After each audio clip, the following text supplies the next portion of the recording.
بسم اللہ الرحمن الرحیم۔ پوسٹ نمبر 20، سجدہ قرب الہی کا باعث۔ حدیث آتی ہے صحیح مسلم شریف میں، حدیث نمبر 1083۔ رسول اللہ صلی اللہ علیہ وآلہ وسلم فرمایا، سجدے میں انسان اپنے رب کے بہت قریب ہوتا ہے، لہٰذا سجدے میں خوب دعا کرو۔ تو سجدے کی حالت میں انسان کو لازمی طور پر خوب دعا کرنی چاہیے، چونکہ نماز عربی میں پڑھی جا رہی تھی، اس لیے آپ جو دعا مانگیں گے وہ بھی عربی زبان میں مانگیں گے، ٹھیک ہے۔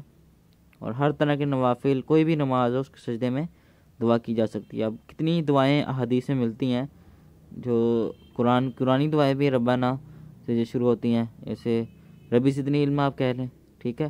یا احادیث میں کتنی دعائیں ہیں، جو بھی دعا ہے، کوئی بھی دعا وہ آپ سجدے میں مانگ سکتے ہیں۔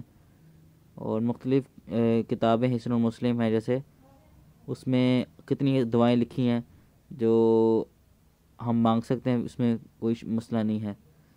اور بڑی اچھی اچھی دعائیں ہیں جو رسول اللہ صلی اللہ علیہ وسلم مانگتے تھے، تو وہ مانگیں، آپ ان کو یاد کریں اور تو سجدے میں پڑھیں۔ السلام علیکم ورحمۃ اللہ۔